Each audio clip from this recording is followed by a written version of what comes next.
আসসালামু আলাইকুম, স্বাগতম নিউজ 71 সংবাদে। আমি মোহাম্মদ সাদিকুর রহমান। আজকের সব আন্তর্জাতিক খবর নিয়ে হাজির হয়েছি।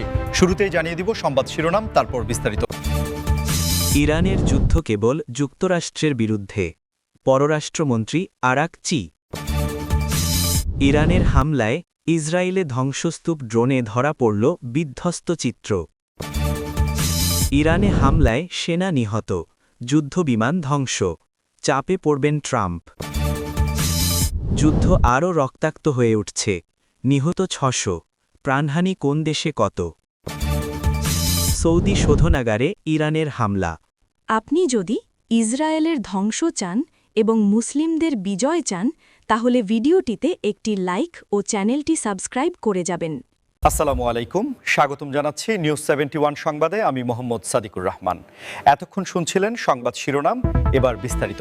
ইরানের যুদ্ধ কেবল যুক্তরাষ্ট্রের বিরুদ্ধে, এমনটাই স্পষ্টভাবে জানিয়ে দিয়েছেন দেশটির পররাষ্ট্রমন্ত্রী আব্বাস আরাগচ্চি, যা আন্তর্জাতিক ভূরাজনীতিতে এক নতুন এবং অত্যন্ত তাৎপর্যপূর্ণ আলোচনার জন্ম দিয়েছে। মধ্যপ্রাচ্যের বর্তমান যে জটিল পরিস্থিতি, সেখানে এই ধরনের একটি মন্তব্য পুরো সমীকরণকে নতুন করে ভাবতে বাধ্য করছে বিশ্লেষকদের। আপনারা যারা নিয়মিত আন্তর্জাতিক সংবাদ অনুসরণ করেন, তারা নিশ্চয়ই জানেন যে ইরান এবং যুক্তরাষ্ট্রের মধ্যকার সম্পর্ক গত কয়েক দশক ধরেই অত্যন্ত উত্তেজনাকর এবং বিভিন্ন সময় তা একেবারে খাদের কিনারায় গিয়ে পৌঁছেছে।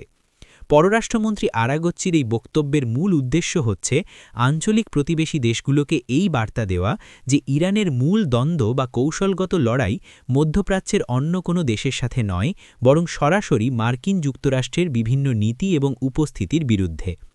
এই বিষয়টি আন্তর্জাতিক কূটনীতিতে অত্যন্ত গুরুত্বপূর্ণ, কারণ ইরান এর মাধ্যমে উপসাগরীয় দেশগুলোর সাথে তাদের সম্পর্ক স্বাভাবিক রাখার একটি কূটনৈতিক চাল চেলেছে। বিশ্লেষকরা মনে করছেন, যুক্তরাষ্ট্রের কঠোর অর্থনৈতিক নিষেধাজ্ঞা এবং আন্তর্জাতিক মঞ্চে ইরানকে একঘরে করে রাখার যে দীর্ঘমেয়াদী মার্কিন কৌশল, মূলত তারই একটি সরাসরি জবাব হচ্ছে এই বক্তব্য। এর ফলে বিশ্ব অর্থনীতিতেও একটি পরোক্ষ প্রভাব পড়ার আশঙ্কা রয়েছে, বিশেষ করে যখন আমরা দেখি যে মধ্যপ্রাচ্যের এই অস্থিতিশীলতা বিশ্বব্যাপী জ্বালানি তেলের বাজারকে প্রতিনিয়ত প্রভাবিত করে চলেছে। এই পরিস্থিতিতে ইউরোপীয় দেশগুলো বেশ সতর্ক অবস্থানে রয়েছে, কারণ যুক্তরাষ্ট্র ও ইরানের মধ্যকার যে কোনো সরাসরি উত্তেজনার প্রভাব বিশ্ব বাণিজ্য এবং সাপ্লাই চেনের উপর ব্যাপকভাবে পড়তে বাধ্য। আপনারা যারা এই ভিডিওটি দেখছেন, তারা কমেন্ট করে জানাতে পারেন এই বিষয়ে আপনাদের নিজস্ব মতামত কি, কারণ আপনাদের দৃষ্টিভঙ্গি আমাদের কাছে অত্যন্ত মূল্যবান। এই ধরনের কূটনৈতিক বিবৃতি আসলে পর্দার আড়ালের অনেক বড় কোনো ভূরাজনৈতিক চুক্তির ইঙ্গিত হতে পারে বলেও অনেক বিশেষজ্ঞ মত প্রকাশ করেছেন। সর্বোপরি এই অঞ্চলে শান্তি ও স্থিতিশীলতা বজায় রাখার জন্য আন্তর্জাতিক সম্প্রদায়কে আরও দায়িত্বশীল ভূমিকা পালন করতে হবে, এবং পররাষ্ট্রমন্ত্রী আরাগচ্চির এই বক্তব্য প্রমাণ করে যে আগামী দিনগুলোতে যুক্তরাষ্ট্র এবং ইরানের মধ্যকার এই স্নায়ুযুদ্ধ আরও নতুন নতুন মাত্রায় রূপ নিতে পারে, যা পুরো বিশ্বের জন্যই এক বিশাল চিন্তার বিষয়। ইরানের হামলায় ইসরায়েলে যে ধ্বংসস্তূপ সৃষ্টি হয়েছে, সম্প্রতি ড্রোনে ধরা পড়া তার বিধ্বস্ত চিত্র বিশ্ব গণমাধ্যমে একটি আলোড়ন সৃষ্টি করেছে এবং আধুনিক যুগের সংঘাতের ভয়াবহতাকে আবারও আমাদের সামনে স্পষ্ট করে তুলেছে। সাংবাদিকতার বর্তমান প্রেক্ষাপটে ড্রোন এবং স্যাটেলাইট ইমেজারির ব্যবহার সংবাদ সংগ্রহের ধারণাকেই পাল্টে দিয়েছে, যার ফলে আমরা এখন অনেক দূর থেকেও যে কোনো ঘটনার নিখুঁত ও বাস্তব চিত্র দেখতে পাচ্ছি। ড্রোনের ক্যামেরায় ধারণ করা এই ফুটেজগুলোতে দেখা যাচ্ছে অসংখ্য বহুতল ভবন, গুরুত্বপূর্ণ অবকাঠামো এবং রাস্তাঘাট ব্যাপকভাবে ক্ষতিগ্রস্ত হয়েছে, যা সেখানকার সাধারণ মানুষের দৈনন্দিন জীবনযাত্রাকে এক অবর্ণনীয় সংকটের মুখে ফেলে দিয়েছে। এই ধরনের আক্রমণ শুধু যে কাঠামোগত ক্ষতি করে তা নয়, বরং একটি দেশের অর্থনীতি এবং সাধারণ নাগরিকদের মানসিক অবস্থার উপরও এক সুদূরপ্রসারী নেতিবাচক প্রভাব ফেলে। আন্তর্জাতিক সম্প্রদায় এবং বিভিন্ন মানবাধিকার সংস্থাগুলো এই ধরনের সংঘাতের তীব্র নিন্দা জানিয়েছে এবং অবিলম্বে পরিস্থিতি শান্ত করার জন্য উভয় পক্ষের প্রতি আহ্বান জানিয়েছে। আপনারা যারা আমাদের এই চ্যানেলটি নিয়মিত দেখেন, তারা জানেন যে আমরা সবসময় নিরপেক্ষভাবে সত্য ঘটনাগুলো আপনাদের সামনে তুলে ধরার চেষ্টা করি। তাই ভিডিওটি ভালো লাগলে অবশ্যই একটি লাইক দেবেন এবং চ্যানেলটি সাবস্ক্রাইব করে আমাদের পাশেই থাকবেন। এই ধ্বংসস্তূপের চিত্রগুলো আমাদের মনে করিয়ে দেয় যে আধুনিক সমরাস্ত্র কতটা ধ্বংসাত্মক হতে পারে, এবং এর ফলে সবচেয়ে বেশি ক্ষতিগ্রস্ত হয় সাধারণ নিরীহ মানুষ। ইসরায়েলের স্থানীয় কর্তৃপক্ষ দ্রুত গতিতে এই ক্ষতিগ্রস্ত এলাকাগুলোতে উদ্ধার কাজ এবং মেরামতের কাজ চালিয়ে যাচ্ছে। তবে বিশেষজ্ঞরা বলছেন যে এই বিপুল পরিমাণ অবকাঠামোগত ক্ষতি পুষিয়ে উঠতে দেশটিকে দীর্ঘ সময় এবং প্রচুর অর্থের যোগান দিতে হবে। এর পাশাপাশি এই হামলার ফলে আশেপাশের অঞ্চলগুলোতেও এক ধরনের আতঙ্ক ছড়িয়ে পড়েছে, কারণ আধুনিক এই যুদ্ধ প্রযুক্তি যে কোনো সময় যে কোনো স্থানে বড় ধরনের বিপর্যয় ডেকে আনতে পারে। সামগ্রিকভাবে ড্রোনে ধরা পড়া এই চিত্রগুলো বিশ্ব নেতাদের কাছে একটি স্পষ্ট বার্তা দিচ্ছে যে সংঘাত বা সামরিক শক্তি প্রদর্শন কখনোই কোনো স্থায়ী সমাধান হতে পারে না, বরং আলোচনার টেবিলে বসে কূটনৈতিক উপায়েই কেবল একটি টেকসই এবং শান্তিপূর্ণ ভবিষ্যৎ নিশ্চিত করা সম্ভব। ইরানে হামলায় সেনা নিহত এবং যুদ্ধবিমান ধ্বংসের মতো চাঞ্চল্যকর ঘটনা মার্কিন যুক্তরাষ্ট্রের অভ্যন্তরীণ রাজনীতিতে এক নতুন মাত্রা যোগ করেছে, যার ফলে সাবেক প্রেসিডেন্ট ডোনাল্ড ট্রাম্প বেশ ভালোভাবেই চাপে পড়বেন বলে মনে করছেন রাজনৈতিক বিশ্লেষকরা। এই ঘটনাটি এমন এক সময়ে ঘটেছে যখন যুক্তরাষ্ট্রের রাজনৈতিক অঙ্গন আসন্ন নির্বাচন এবং পররাষ্ট্রনীতি নিয়ে এমনিতেই বেশ উত্তপ্ত অবস্থায় রয়েছে। আপনারা হয়তো জানেন যে ডোনাল্ড ট্রাম্প তার শাসনামলে ইরানের ওপর ম্যাক্সিমাম প্রেশার বা সর্বোচ্চ চাপ প্রয়োগের নীতি গ্রহণ করেছিলেন, যার প্রভাব এখনও মার্কিন পররাষ্ট্রনীতিতে দৃশ্যমান। এখন এই ধরনের একটি বড় সামরিক ক্ষয়ক্ষতির ঘটনা, যেখানে অত্যন্ত ব্যয়বহুল যুদ্ধবিমান ধ্বংস এবং সামরিক বাহিনীর সদস্যদের প্রাণহানির খবর আসছে, তা স্বাভাবিকভাবেই মার্কিন নাগরিকদের মধ্যে তাদের দেশের সামরিক কৌশল এবং নিরাপত্তা নিয়ে গভীর প্রশ্নের জন্ম দিয়েছে।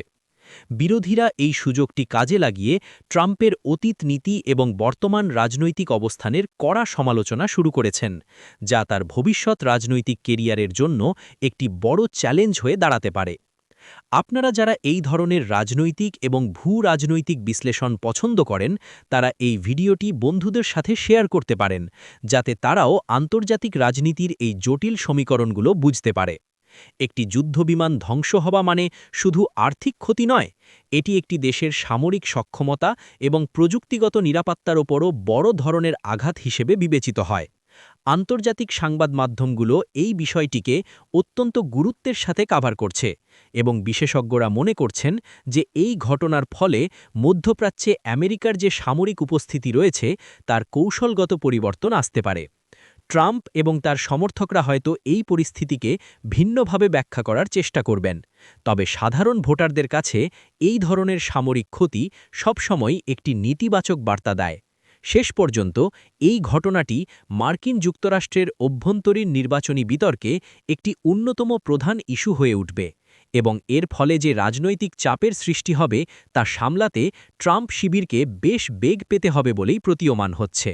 যুদ্ধ পরিস্থিতি যে দিন দিন আরও রক্তাক্ত ও ভয়াবহ হয়ে উঠছে, তার একটি মর্মান্তিক প্রমাণ হল সম্প্রতি নিহতের সংখ্যা ৬০০ ছাড়িয়ে যাওয়ার খবর, যা আমাদের মনে করিয়ে দেয় প্রাণহানি কোন দেশে কত তা কেবল একটি সংখ্যা নয়, বরং অসংখ্য পরিবারের কান্নার প্রতিধ্বনি। যখন আমরা খবরের কাগজে বা টেলিভিশনের পর্দায় এই পরিসংখ্যানগুলো দেখি, তখন অনেক সময়ই আমরা এর পেছনের গভীর মানবিক সংকটটি উপলব্ধি করতে ব্যর্থ হই। প্রতিটি মৃত্যুর সাথে জড়িয়ে থাকে একটি পরিবারের ভবিষ্যৎ, শিশুদের অনাথ হওয়ার বেদনা এবং একটি সমাজের অপূরণীয় ক্ষতি। বিভিন্ন আন্তর্জাতিক সংস্থা যেমন জাতিসংঘ এবং রেড ক্রস এই ক্রমবর্ধমান প্রাণহানির ঘটনায় গভীর উদ্বেগ প্রকাশ করেছে এবং বারবার যুদ্ধবিরতির আহ্বান জানিয়ে আসছে। আপনারা যারা মানবিক মূল্যবোধে বিশ্বাস করেন এবং বিশ্বের যে কোনো প্রান্তে সাধারণ মানুষের অধিকার রক্ষায় সোচ্চার হতে চান, তারা এই বিষয়গুলো নিয়ে নিজেদের সচেতনতা বৃদ্ধি করতে পারেন এবং আমাদের চ্যানেলের সাথে যুক্ত থাকতে পারেন। এই ৬০০ জন নিহতের তালিকায় নারী, শিশু এবং বয়স্কদের সংখ্যা উল্লেখযোগ্য, যা প্রমাণ করে যে আধুনিক যুদ্ধবিগ্রহে সাধারণ নাগরিকরাই সবচেয়ে বেশি অরক্ষিত অবস্থায় থাকে। হাসপাতালগুলোতে চিকিৎসা সরঞ্জামের তীব্র সংকট দেখা দিয়েছে। খাদ্য ও বিশুদ্ধ পানির অভাবে লাখ লাখ মানুষ মানবেতর জীবনযাপন করছে এবং উদ্বাস্তু সমস্যা একটি চরম আকার ধারণ করেছে। বিশ্বের পরাশক্তিগুলো যখন নিজেদের ভূরাজনৈতিক স্বার্থ নিয়ে ব্যস্ত, তখন এই সাধারণ মানুষগুলোর আর্তনাদ যেন অনেকটাই চাপা পড়ে যাচ্ছে। কোন দেশে কত মানুষ মারা গেল সেই পরিসংখ্যান বিশ্লেষণ করলে দেখা যায় যে মূলত সংঘাতপূর্ণ অঞ্চলগুলোর আশেপাশের দেশগুলোতেই এই মানবিক বিপর্যয় সবচেয়ে বেশি প্রকট আকার ধারণ করেছে। এই পরিস্থিতি থেকে উত্তরণের জন্য আন্তর্জাতিক সম্প্রদায়কে শুধু নিন্দা জ্ঞাপনের মধ্যে সীমাবদ্ধ না থেকে জরুরি ভিত্তিতে ত্রাণ সহায়তা পৌঁছানো এবং একটি অর্থবহ শান্তি আলোচনার পরিবেশ তৈরি করতে হবে। অন্যথায় এই নিহতের সংখ্যা যে জ্যামিতিক হারে বাড়তে থাকবে তার বলার অপেক্ষা রাখে না। সৌদি আরবের একটি অত্যন্ত গুরুত্বপূর্ণ তেল শোধনাগারে ইরানের দিক থেকে হওয়া হামলার খবর বিশ্ব অর্থনীতি এবং জ্বালানি খাতে এক বিশাল ভূমিকম্পের সৃষ্টি করেছে, যার প্রভাব ইতিমধ্যে আন্তর্জাতিক বাজারে পড়তে শুরু করেছে। সৌদি আরব বিশ্বের অন্যতম প্রধান জ্বালানি তেল রপ্তানিকারক দেশ এবং তাদের শোধনাগারগুলো বিশ্বব্যাপী শক্তির সরবরাহ নিরবিচ্ছিন্ন রাখার ক্ষেত্রে একটি লাইফলাইনের মতো কাজ করে। এই ধরনের একটি স্পর্শকাতর এবং সুরক্ষিত স্থানে হামলার অর্থ হল আধুনিক বিশ্বের এনার্জি সাপ্লাই চেইন কতটা ভঙ্গুর এবং অরক্ষিত হতে পারে তা আবারও প্রমাণিত হল। হামলার খবর প্রকাশ্যে আসার কয়েক ঘণ্টার মধ্যেই আন্তর্জাতিক বাজারে ক্রুড অয়েলের দাম লাফিয়ে লাফিয়ে বাড়তে শুরু করেছে, যার সরাসরি প্রভাব পড়বে উন্নয়নশীল দেশগুলোর ওপর। কারণ জ্বালানির দাম বাড়লে পরিবহন, উৎপাদন এবং নিত্য প্রয়োজনীয় জিনিসপত্রের দামও ব্যাপকভাবে বৃদ্ধি পায়। আপনারা যারা ব্যবসা বাণিজ্য বা অর্থনীতির সাথে যুক্ত তারা নিশ্চয়ই বুঝতে পারছেন যে এই একটি ঘটনা কিভাবে গ্লোবাল ইনফ্লেশন বা মূল্যস্ফীতিকে আরও উস্কে দিতে পারে। সম্প্রতি চীন নামক পরাশক্তির মধ্যস্থতায় সৌদি আরব এবং ইরানের মধ্যে সম্পর্ক স্বাভাবিক করার যে একটি কূটনৈতিক উদ্যোগ নেওয়া হয়েছিল, এই হামলার ফলে সেই শান্তি প্রক্রিয়াটি এখন চরম অনিশ্চয়তার মুখে গিয়ে পড়েছে। এই ধরনের সংঘাতপূর্ণ খবরের নিয়মিত এবং নিরপেক্ষ আপডেট পেতে আমাদের চ্যানেলটি সাবস্ক্রাইব করতে ভুলবেন না, কারণ আমরা সবসময় চেষ্টা করি খবরের ভেতরের খবরটি আপনাদের সামনে তুলে ধরতে। অন্যদিকে ওপেক প্লাসভুক্ত দেশগুলো এখন বেশ চিন্তায় রয়েছে যে কিভাবে তারা তেলের এই বাজারকে স্থিতিশীল রাখবে, কারণ সরবরাহ ব্যাহত হলে বিশ্ব অর্থনীতি একটি বড় ধরনের মন্দার মুখে পড়তে পারে। সর্বোপরি সৌদি শোধনাগারে এই হামলা শুধু দুটি দেশের মধ্যকার উত্তেজনা নয়, এটি পুরো বিশ্বের অর্থনৈতিক স্থিতিশীলতার ওপর একটি বড় আঘাত, এবং এর ফলে ভবিষ্যতে দেশগুলো হয়তো জীবাশ্ম জ্বালানির ওপর নির্ভরতা কমিয়ে বিকল্প এবং নবায়নযোগ্য শক্তির দিকে আরও দ্রুত গতিতে ধাবিত হতে বাধ্য হবে।